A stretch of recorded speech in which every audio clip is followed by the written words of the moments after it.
You're watching Face to Face. I'm your host, Tim Vince, and I'm very pleased to be joined by Andy Berry, who's the CEO of Pure 24/7 Radio and also a presenter and probably the chief bottle washer. Pretty much. It's great to see you, Andy. Hi. And the amazing thing, we just had a little pre-chat, is that you only set it up with your family, was it in, very recently, let's say. Yeah, Let's not September date the 23. programme. Yeah. So how did you actually come to be involved, in Christian radio? How did you start a story like this? Yes, I was with another radio station, and a few folks said to me within about a week, you really should think about doing your own radio station. So I thought, okay, that's interesting. When you get three that quickly, you do start to think there's something in this. So we prayed a bit, we talked to some folks, and we started to look into, can we do this? Is this an option? Is it possible? What's the cost? All the sort of usual questions.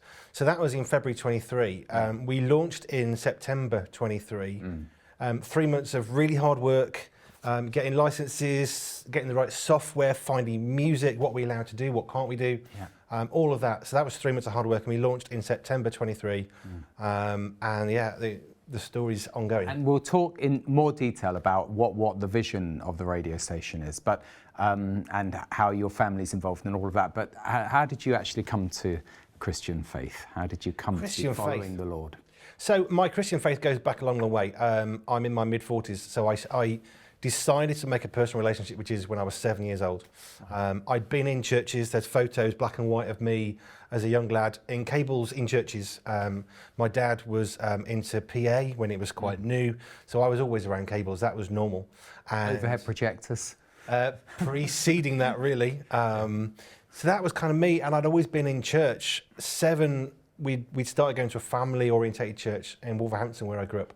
And I made a decision when I was 7 to follow Jesus. There was a lovely old couple, and they sat me down, and I remember sitting on these wooden pews that used to creak in this Baptist church in Wolverhampton, and they led me through a prayer, and they read out Isaiah 43 about how, fear not, for I have redeemed you. I've summoned you by name, and they put my name in there. You are mine. And that's a scripture that I've always gone back to. Did they sing a hymn when you came out of baptism? No. Normally it's a verse in Baptist church, it's a verse of a hymn. And, no, I knew I should have been baptised when I was 9, and I said no to God. I'm too young. That's wrong. Oh, that's clever. I remember that statement, and I thought, no, I don't. That I think was a mistake. But that was my immaturity, I suppose. When I was about 15, I actually got baptised. There was a wonderful pastor at the time. The church was very much in its biggest growth ever, and he really invested into people. And as a result of that, the youth worker that we had, I got baptised with a bunch of other people, and it was great. Got baptised, Holy Spirit time, and Baptist churches, when they get baptism right, it's really good. It is amazing. I have mixed views. I think it's really good to hold on to the kids at a very young age. But equally, it's got to come from you, doesn't it? And that's the danger, is that something's imposed on someone who's younger. But you look at the world, children are leaving churches, but they're not really leaving churches in their late teens. They left when they were younger. They just had to come. Because they've lived or their parents have lived their faith through their children, and you need a direct relationship with Jesus. And when I was in children's ministry, people would say, how do I get my child to keep coming to church? And I'd say to them, that's the wrong question. How can I introduce my child to Jesus? Because then they'll bring you to church. That's very, very good. Yeah. No, I think it has to, the parents have, it's a minefield today, for sure. But you need an attractive church for kids. You can't just send them through a mill, as it were. As you say, they've already left church in their mind and their hearts. They just have to keep going because they're too young to stay at home. So, okay. Now, let's fill in the gaps. I know we know everything about Jesus' life. You're up to the age of 12, and then from 30 onwards. What were you doing in the interim?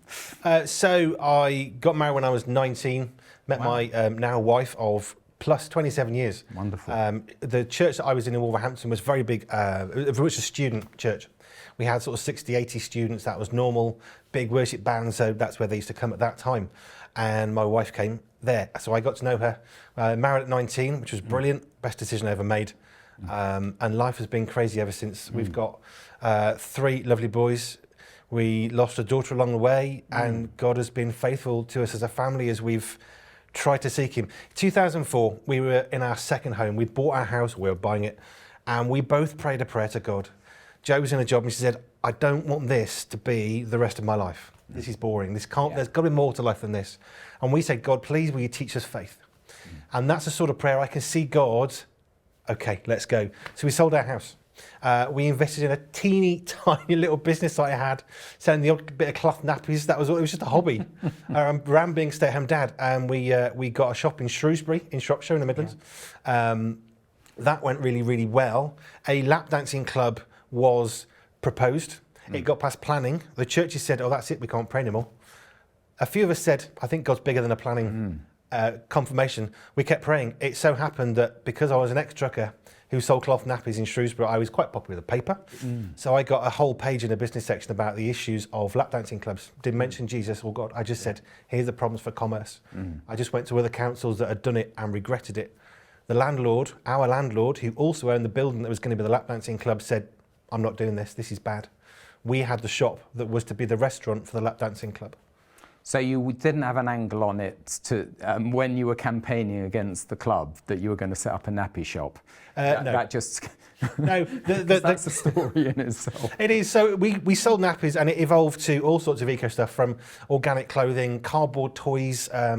People think of like washing up liquid. Yeah, we did that. Refills. We had like 5 brands of the stuff from different manufacturers. So we went all out. We had a big shop. We sold all around the world. It was growing really well. The lap dancing club. We ended up in the shop that was to be the restaurant. Then the recession hit 15 years ago, and that took us out. And that was really the start of our faith journey. 3 years on from that prayer, because that's when we said, okay, Christmas, 60,000 quid of debt, no jobs, 2 children, Christmas. That's when we then had to start learning that journey of faith. And so we can fast forward to the start button on. You've done a program for a while on which you call, it's not focus on the family focus. Family focus. I don't want to get into trouble with James Dobson, because it's a multi-million-pound enterprise that could sue me. But so just tell us about that. So it was basically your family and telling your story on your own radio show. Yeah, so we were approached to do it on a different radio station. We did that for a year. Family Focus is a project that we'd done for quite a while. It was just our name for a time together as a family, a bit of a devotional, a prayer. That's where that started from. We did that on radio for a year. Halfway through that year, that's when people were saying you should do your own radio station. So that continues. So that show every Sunday, 3 till 6, Family Focus. Wow. Which is the 5 of us having fun, really. So you're literally just chatting, but as I introduced you, you call it pure. Explain the pure thing. Now we're getting into your real vision. Let's hear about it. So Pure 24/7 radio. We wanted to do a radio station that was 24/7, hence the name. And being really honest, we wanted something where the name was the same on social media. It matters. So I'm amazed that wasn't taken actually as a name. It took about 3 days. Wow. To get it. So, but Pure 247 radio, that's us. Podcast, YouTube, social media, website. But we wanted something, and we think we're a little bit unique. We don't play Christian music, we don't play secular music. What we do is play music. And it's artists who might call themselves Christian or not. And actually, I'd say probably it's about 3/4 of people who would not go around saying, yeah, we're Christians. So we play Deep Purple, we have Taylor Swift, we also have Chris Tomlin, Matthew West, Skillet, Ignescent, a US You're metal. way out of my threshold of knowledge. But, but do you go for a certain era, or but how do you know, okay, I'm going to throw one in, that there isn't sort of backward masking in the tape or something? There is a limit to what you can do. So what we do is we check the lyrics, which I think is a reasonable thing to do. So we've got 3,000 songs on the system. We checked every single song line by line. Right. Even some Christmas songs. That's a lot of work. It's a lot of work. Even some Christmas songs we won't have because they're not appropriate. Either there's a bit of bad language in there. So pure means no bad language. It means there's nothing immoral and there's nothing illegal. But there's loads of music. Jeff Lucas has a brilliant way of talking about the power of music, and I think that's true because music can move us. It can move us good and it can move us bad, but the extent to which we go is we check the lyrics, and it does take a long time to check the lyrics. And classical music? Not at the moment. Not at the moment. I wouldn't say no to classical, but how many hands have we got, really? Yeah, yeah. What can we actually do?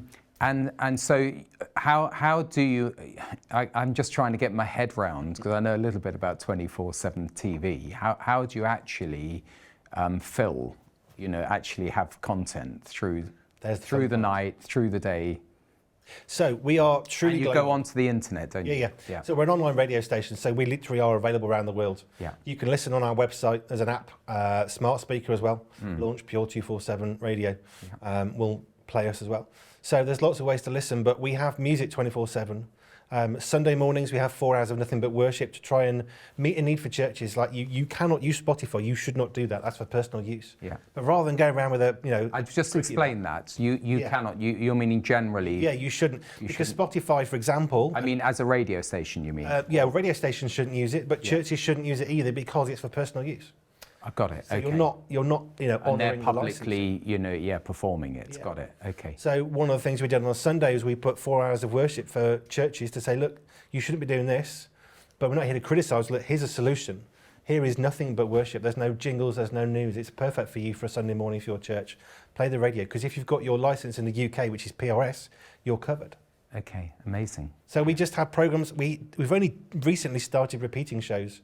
Towards the end of 23, we were about 70 hours a week of all proper broadcasting, not just music. So there is music 24/7, but we've also got 6 different presenters. And by the end of 23, we've been going 4 months, and we were up to about 70 hours a week. Yeah, 70 hours a week. Yeah, and your audience then could be a complete mix of Christians and non-Christians.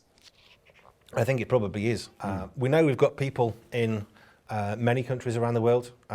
Within a few months, we had people in Canada, the US, Kenya, Belgium, Scandinavia, and across the UK as well, because we do try and think globally. So I do a drive time show, and it's 3 till 6 in the afternoon. But I've also got someone in Montana, it's their breakfast show, and they love it. Exactly. So you think about your audience. We don't just, this is 3 o'clock. And when you do your talk shows, as it were, do you have Christian themes, or do you, and how do you instruct your presenters to? I mean, because Rev TV is just absolutely out front. Yeah. We will be preaching the gospel and anything else. We are purposefully not overtly Christian. If you hear a regular voice on our station, they're going to be Christian. We've got a statement of belief. What they're going to believe. We have occasional guests, not necessarily so, but regular people, regular voices. They are all going to be Christians. But we are not overtly Christian, so we don't say you can talk about this or you can't talk about that. What we say to people is, look, my passion is to normalise a conversation around being a Christian, because for me, the fact that I love Jesus Christ is the most normal thing in the world. So I want to normalise that. So we don't go out of our way to deliberately talk about Jesus and God, but you can do it in a different way. And actually, people quite naturally have a conversation where God comes in. I talk to our sensory occupational therapist, and we don't say, God loves you. What she'll do is say, you were designed a certain way, so how can we help you be the best that God has designed you to be? And quite naturally, you're not making a big statement, you're just talking very naturally, and that's my big passion and heart. How can we talk about the gospel in the most natural ways? Because it should be normal to talk about Christianity and the fact that we love Jesus Christ. Exactly. And okay, so we're in a culture that is quite secular. Didn't you 100 years ago? This would be a silly question, but it's quite secular. But you're not blocking someone who comes on like me, let's say, and says, look, this is the Lord said that I am the way, the truth, and the life, let's say. Yep. Or do you say, let's try and avoid that because we're going to upset the apple cart? If it's natural, then great. Yeah. We're not going to go, we do lots of live, so you can't go back and fix a live output. Yeah. I don't instruct people before we start what we're going to talk about. I just like to open up conversation. I love doing interviews. Yeah. This is my first interview, which is quite fun. Yeah. But I love to people to talk about their story, and if their story is about the fact that Jesus is the way, the truth, and the life, then great, talk about it. But if that part of your faith is not such a normal conversational part, then that's not where I would try and dig to get them to say that. I wanted to talk about their life, because actually there's power in the normality of our lives. Yeah, exactly. It's so, I mean, I like it, but do you have any debates because sometimes debates can be quite contentious, but they're also very popular. Yes. No, not at the moment, only because we need people to do that. Yeah. So they're basically, when we started, there were 6 of us. 3 of us are working effectively. By the way, they full-time. can be very popular, but also can alienate a whole load of people. They can be really problematic. They don't want to have the... So, yeah, I'm not opposed to those at all, but we'd need someone who could do that and be fair, and for people to be willing to come on and talk. I remember I was invited into a school at Easter time, and they wanted to invite myself. I was a Church of England children's worker, so they wanted a Christian, they wanted a Muslim, they wanted a Jew. It's like, can we get different religions represented? I was it, because all the other religions said, we're not coming, we don't want to. So I had a whole class of what's the importance of the cross. It was great. But, you know, can you actually get people who would want to reasonably have a discussion in such a way that it isn't going to alienate people? Because conversation is important. If you shut down speech, you're shutting down conversation. If you shut down that, well, that's what we've got in society now. Yeah. But also you're freed up from some of the more obscure Christian debates, you know, in intra or internecine, you know, Christian. Yeah, we're not where they get really hot under the collar over interpretation of this verse. You're not going to have that. No. That problem. No, the only thing I say to people is, please don't discuss Bible translations. I'm not having a King James version, NIV or ESV. Let's not go down that road, because that's not what we're here to do. We want to inspire and encourage and uplift people, and it's not our bit to do. That's another person's journey, and our journey is trying to use music to try and encourage and uplift people. That's good. That's good. Well done. Well, you're a smart guy. I read the NIV, but a lot of people would read, you know, some of the other versions, and I hold to it just because when I was a kid, I memorized from this Bible. Well, this is the other thing, isn't it? Completely screw me up if I tried to, you know, recite something from the King James, even though, you know, we all remember songs. You know, when I say we all, the Lord's Prayer, era, we'll remember those in the older version, which is beautiful. Yeah, I think the best response I have ever heard on that one is Dr. Michael Brown from the States. Yeah. When he said, what's the best version? What version should I read?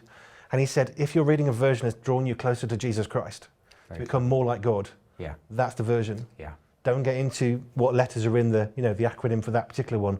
Just read a version that's going to get you closer to Jesus. He'll reveal if he wants you to do something else. You know, don't get hung up on that stuff. What about helplines? And I know this may be the early days, but there are so many people in need who will be listening to your program and maybe to your discussion show. How do you advise them, or can you not advise them because you'll get into trouble? Again, that's not our bit. You need to stick to the calling that God's given you to do. It's very easy to do good. I only want to do the God stuff. And it's very easy to get stuck into lots of comments, lots of conversations. I would only ever steer people. My go-to line is find a local church that's open every single week. If it's not open every week, find another one. But go to your local church and say, I need some prayer. You know, say that you've heard someone on there. Say that you've heard that. But if a church that's open every week, go to them, go and speak to the vicar, whoever that is, and say, look, this is what I've heard. What do I need to do? I want to know more about this, or I'm not sure about that. So that's my go-to line, which is really simple, because although I've done that bit, that's not my bit with the radio. My bit for the radio is to try and encourage through music.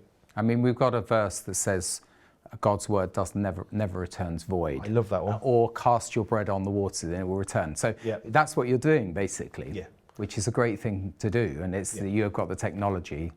Only God knows who's listening, basically. I can see. You might have a slight handle on who's listening, but ultimately, people can block things, and you know, in today's age, we don't know everybody who listens. And our role as Christians, I believe, is not to do everything. If we work as a team, you think about the example of the body, you know, there's a foot, there's a hand, there's an arm, there's an ear. There's all these parts, but if we're trying to do everything, one, we're going to exhaust ourselves, and two, we're actually going to steal from somebody else who might have the honour of doing something that God's called them to do. And also, if we think, well, we can do it better than them, that might be true now, but if they're actually given the opportunity to try something, imagine what they could do with a bit of support and encouragement, rather than, I'm better than them, so I'll do it instead. Because that doesn't help. And of course, I'm really interested in how diverse your audience could be. So if you've got folks in Africa, it's a completely different culture to the kind of discussion that you might have, you know, in the UK. Or totally. Is it Wolverhampton or further north where you come from? No, Wolverhampton was my place of birth, Black Country. Yeah, I mean, culturally, it's interesting. I went from Wolverhampton to Manchester in 1995. I did a schools year out with a PACE project, and I came with a black country accent, and people didn't understand what I said because it's quite heavy, it's quite fast, and the children in the schools were constantly saying it in assemblies. What? Pardon? Hey, what? So at which point I became much more neutralised on my accent because I've only gone 2 hours north. That's within England, and yet it's a different culture because, well, they dress differently and they speak differently. If you're going to go to a different country, that it's just going to get bigger and bigger. But actually, what I love about music is music moves us. We don't even have to know the words. I was in France on a school trip, and I heard French music, and I knew the music I liked, and I knew the music I didn't like, and being able to understand the words didn't make it better or worse. It's like, well, that feels like something I want to listen to, and that doesn't.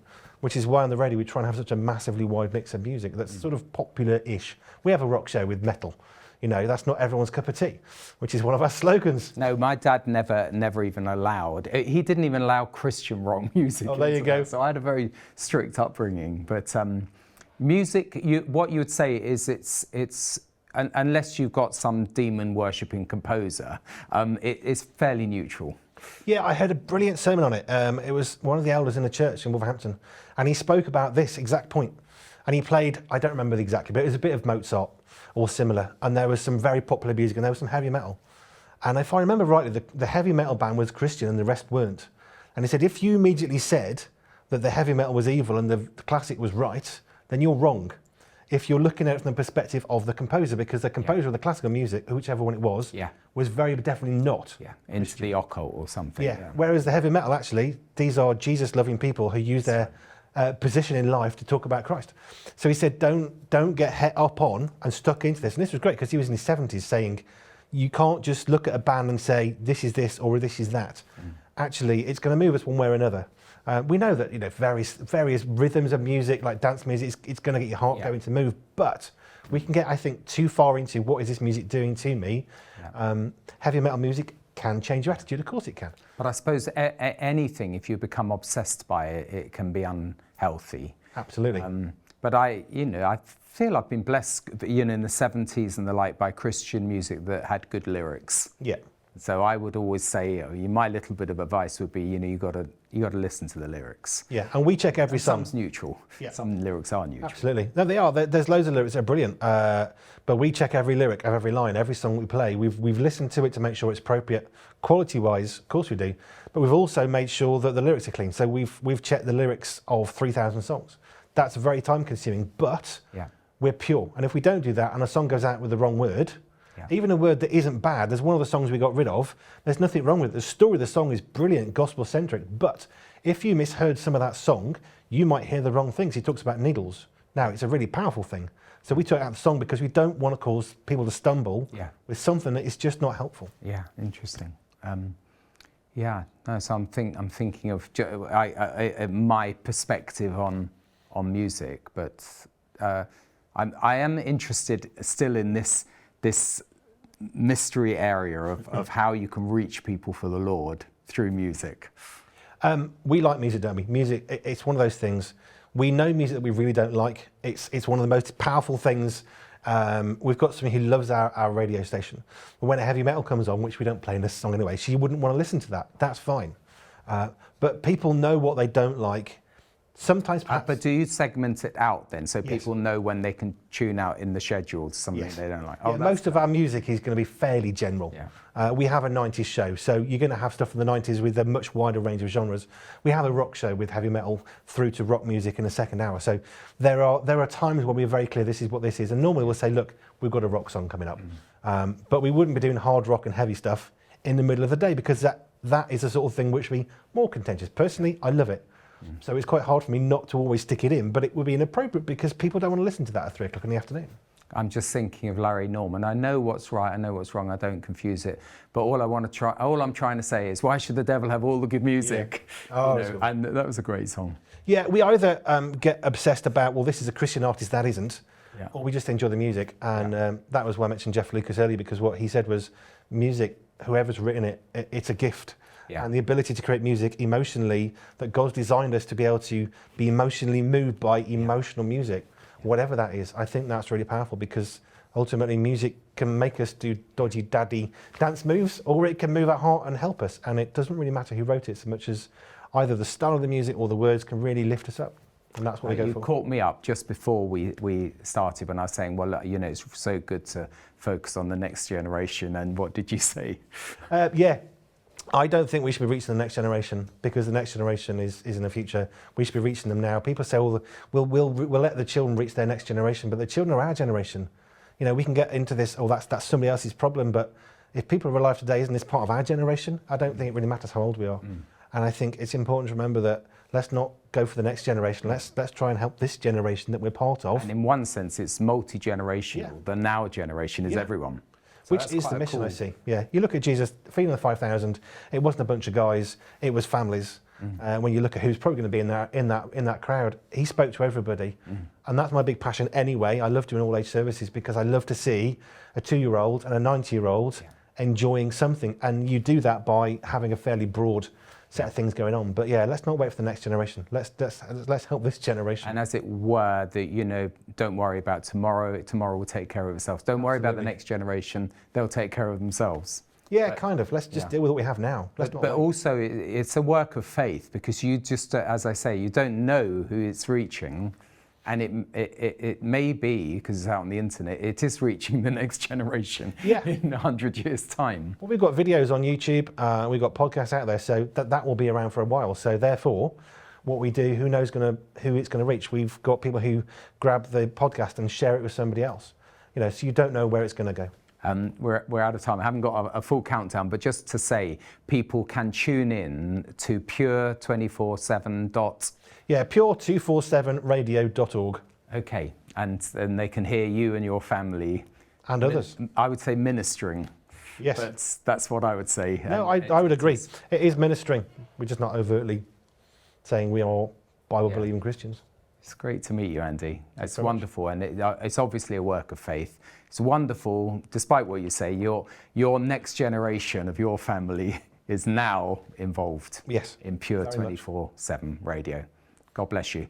We'll have to talk more about this. Thank you. Maybe after the show. I just want to say thank you for joining us on this very interesting journey. It just shows what you can do if you have vision for you and for your family, and you can reach a wide world. So thank you for watching Face to Face.